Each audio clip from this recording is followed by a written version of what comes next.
Berita dari Tempo ya, Anies Baswedan gaji tenaga ahli untuk susun pidato sebesar 8,2 juta diubah oleh Heru Budi menjadi 29,5 juta.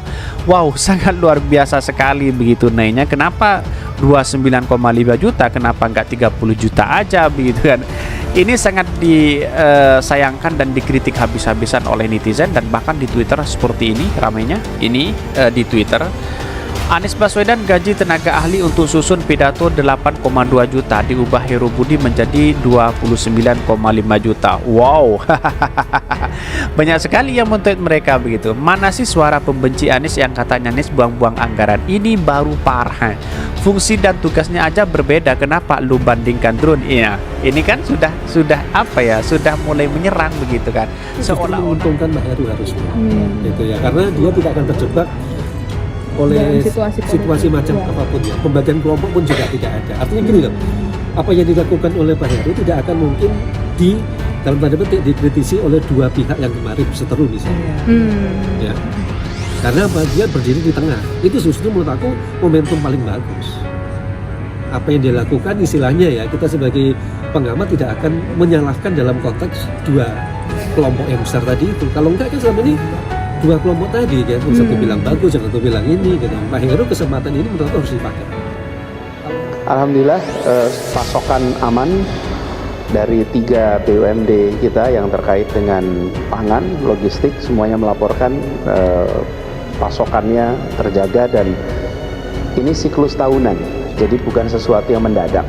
Karena itu antisipasinya sudah sejak beberapa bulan lalu. Dan Natal cukup tersedia stoknya dan harga terjangkau.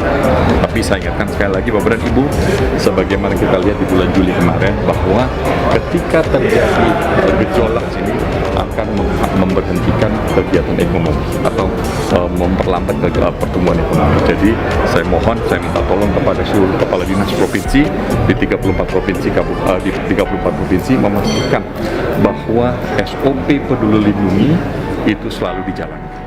PJ Heru, ubah honor TA sebesar 29,05 juta rupiah per bulan.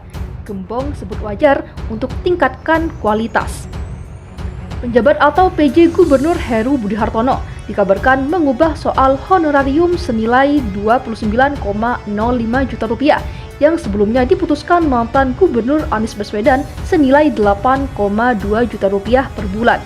Adapun anggaran honorarium untuk tenaga analis kebijakan gubernur atau wakil gubernur sebesar 19,65 juta per bulan. Kemudian ada juga alokasi gaji untuk tenaga penunjang kegiatan gubernur atau wakil gubernur senilai 9,4 juta rupiah per bulan. Menanggapi hal itu, Ketua Fraksi PDIP DPRD DKI Jakarta, Gembong Warsono mengatakan bahwa tidak ada masalah jika hal tersebut untuk meningkatkan kualitas pidato PJ Gubernur. Ya, untuk meningkatkan kualitas pidato dan sebagainya saya pikir wajar kalau itu ada kenaikan. Itu hal yang wajar, ujar Gembong saat dihubungi poskota.co.id Minggu 11 Desember 2022. Gembong mengatakan itu sebagai tanda untuk menghargai kinerja dari TA itu sendiri, kalau tujuannya untuk meningkatkan kualitas. Ya, kalau tujuannya untuk meningkatkan kualitas, sementara honornya ala kadarnya, ya mimpi kan begitu, kata Gembong. Ini kan profesionalitas, juga kita harus hargai. Cara menghargai ya secara profesional kita berikan honor yang sepadan, sambungnya. Anggota Komisi A DPRD DKI Jakarta ini juga menegaskan yang paling utama jika memang dirubah PJ Heru Budi adalah transparansi dan sesuai dengan aturan. Yang paling itu transparansi bahwa yang dikeluarkan Pemprov DKI itu dikeluarkan secara transparan sesuai dengan aturan yang paling utama sehingga di kemudian hari tidak menimbulkan temuan, tidak menimbulkan kecurigaan, pesannya. Sebelumnya, penjabat Gubernur DKI Jakarta, Heru Budi Hartono mengubah keputusan mantan Gubernur Anies Baswedan soal honorarium tenaga ahli non-pegawai aparatur sipil negara atau ASN. Anies menetapkan gaji tenaga ahli senilai 8,2 juta rupiah per bulan. Anggaran ini untuk mendanai tenaga ahli yang menyusun sambutan, pidato, makalah, dan kertas kerja gubernur serta wakil gubernur. Kebijakannya tercantum dalam Keputusan Gubernur DKI Nomor 1214 Tahun 2019.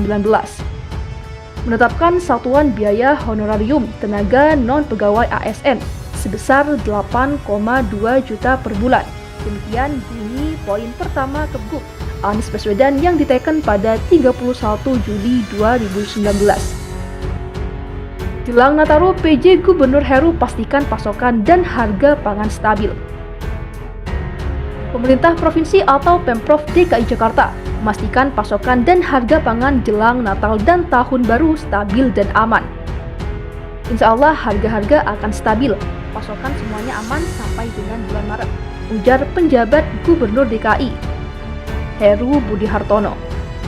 Mantan Wali Kota Jakarta Utara ini juga mengatakan bahwa harga pangan seperti cabai dan bawang tetap stabil. Hanya saja, lanjut PJ Gubernur Heru, harga telur mengalami kenaikan sedikit.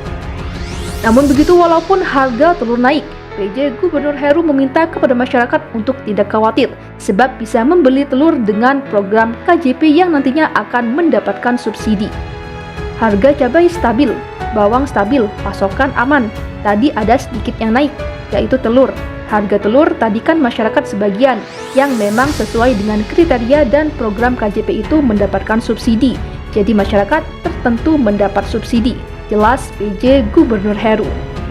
Diberitakan sebelumnya, penjabat atau PJ Gubernur DKI Jakarta, Heru Budi Hartono bersama jajarannya meninjau pasar induk Kramat Jati di Jakarta Timur.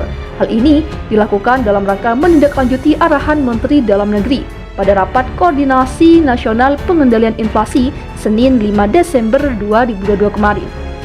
Peninjauan tersebut juga sebagai upaya Pemprov DKI Jakarta dalam mengendalikan inflasi dengan cara menjaga kestabilan harga menjelang Natal dan Tahun Baru, memastikan ketersediaan stok dan pasokan komoditas pangan tetap terjaga, serta memperlancar distribusi pangan. Pagi ini kami melakukan pemantauan harga dan stok untuk memastikan kebutuhan tersedia bagi warga Jakarta. Sebelumnya, kita sudah melaksanakan rapat teknis Tim Pengendalian Inflasi Daerah atau TPID guna menjaga pasokan bahan pokok dan barang penting, ujar PJ Gubernur Heru.